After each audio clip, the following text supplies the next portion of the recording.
V dnešnom krátkom videu sa pôjdeme pozrieť do hlavného mesta veľmi zvláštnej autonómnej republiky, ktorú by ste hľadali na Kaukaze. Patrí Azerbajdžanu a volá sa Nachčivan. A teraz ruku na srdce. Počuli ste niekedy ten názov, že je Nachčivan? Ak nie, tak dnes si ukážeme nielen teda hlavné mesto, ale vysvetlíme si aj niektoré zaujímavosti z histórie i geografie.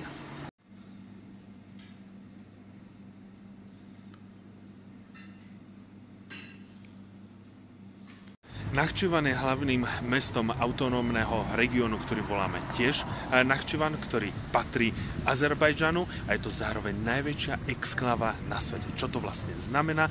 Je to vlastne územie, ktoré nie je spojené so svojou materskou krajinou. Medzi Nachčivanom a Azerbajdžanom leží Arménsko a azerbajdžansko-arménske vzťahy nie sú príliš dobré, je medzi nimi často vojna. Celková rozloha Nachčivanu je niečo cez 5000 km štvorcového, žije tu 420 000 obyvateľov a v hlavnom meste žije cca 75 000 obyvateľov a je to tretie najväčšie azerbajdžanské mesto. A práve do tohto mesta sa postupne ponoríme.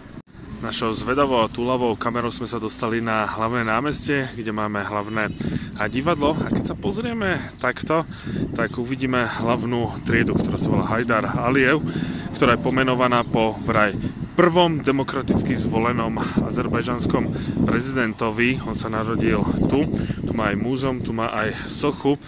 No a k tomuto prezidentovi poviem len toľko, že keď nastúpil vraj demokraticky zvolený, tak zaviedol polodiktatúru. Hlavné triedy v meste sú takto výstavné s peknými budovami, ale my sa teraz pôjdeme pozrieť, ako to vyzerá, keď vybočíte z tých hlavných trás. A o tomto je Nachčivan, alebo hlavné mesto, že veľké ulice, široké, čisté, vyzerá to, že pekne.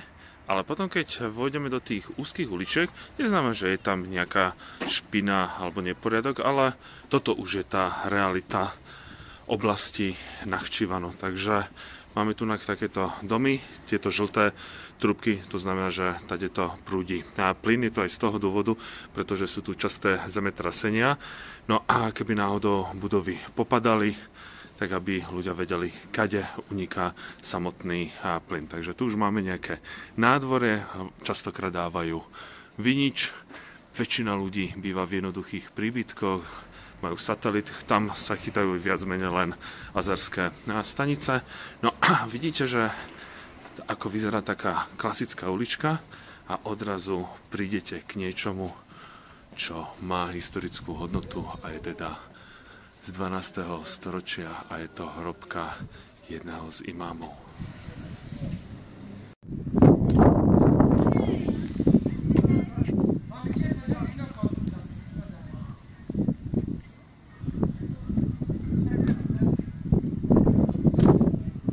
Tu pred nami je niečo ako taká klasická ulica, ktorá má byť pekná, príjemná, ale keď takto zabočíme, tak sa už pozeráme trošku na niečo iné.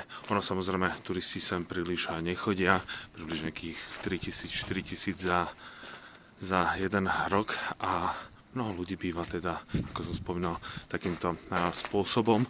Nie je to niečo výstavné, ale je to veľmi funkčné. A keby sme porovnali tie životné podmienky s inými časťami Kaukazu, tak tu sa majú o mnoho lepšie, pretože je tu pochopiteľne mier, takisto veľa vecí je dotovaných, ako povedzme plyn, elektrika, aj tie životné náklady sú výrazne nižšie, ako povedzme v samotnom Azerbajdžane.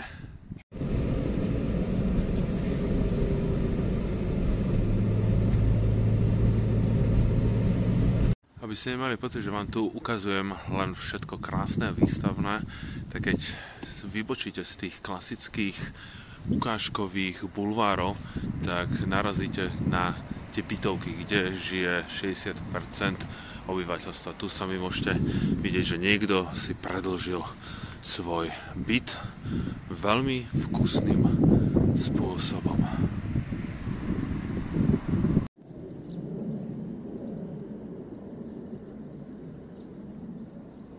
Možno keď si pozeráte toto video po nejakých 5 rokoch, čo som natočil tieto scény, tak sa už bude dať previesť vlakom medzi Baku a Nachčivanom, pretože keď bola prednedávnom vojna medzi Arménskom a Azerbajdžanom o Náhorný Karabach a Azerbajdžan si zobral Náhorný Karabach, tak Azerbajdžanu ide o to, aby prepojil vlastne to úzke územie alebo tú exklávu práve s Azerbajdžanom. A ide im práve o to, aby mohli prepojiť to nielen dopravne, ale takisto, aby mohol tade prúdiť plyn a tak ďalej a tak ďalej. Takže je to veľmi významná dopravná tepna a dnes ten vlak premáva iba na veľmi krátkom úseku.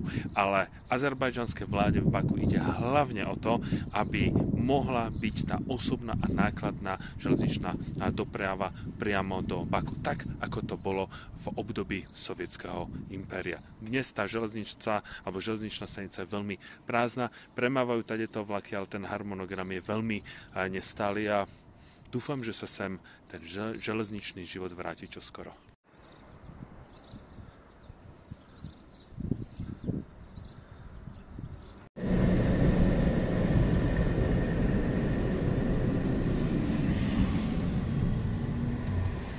Poďme si povedať pár cestovateľských rád. Najprv si povedzme, ako sa viete dostať do Nachčivanu. Tým, že Nachčivan susedí s Iránom alebo s Tureckom, tak sa môžete dostať cez tieto dve krajiny. Potrebujete na to azerbajdžanské víza, vybavíte úplne jednoducho online, myslím, že to je 20 alebo 25 dolárov. Z Arménska sa nedostanete, lebo vzťahy medzi Azerbajdžanom a Arménskom sú na úrovni mrazeného fila, alebo môžete priletieť do Baku a zároveň preletieť vnútroštátnym letom, ktorý stojí približne okolo nejakých 40-50 eur, lebo zahraniční platia dvojnásobnú sumu ako domáci. Keď sa už dostanete do Nachčivanu, čo je autonómny región Azerbajdžanu, tak tie ceny sú tu výrazne lacnejšie. Povedzme, ten, kto cestoval v Baku alebo v okolí, tak bol možno prekvapený z toho, že ten Azerbajdžan nie je až tak lacný. Ale keď zoberieme celý Kaukaz, tak Nachčivan patrí medzi najlacnejšie regióny v rámci celého Kaukazu. A to som prešiel od Čečenska, Dagestanu a tak ďalej. Napríklad úplne, že najlepší hotel tu stojí 40 dolárov na noc pre dvojcu. Samozrejme závisí, v ktorom období sem prídete. Ak sa chcete nájsť v klasickej reštaurácii, ktorá veľmi dobre vyzerá, veľmi dobre jedla, tak za nejakých 4-5 eur sa viete úplne bez problémov prestravať. Je to moslimská krajina, ale alkohol tu bez problémov dostanete a určite vám odporúčam práve miestny kaviár. Ten je fakt, že veľmi dobrý.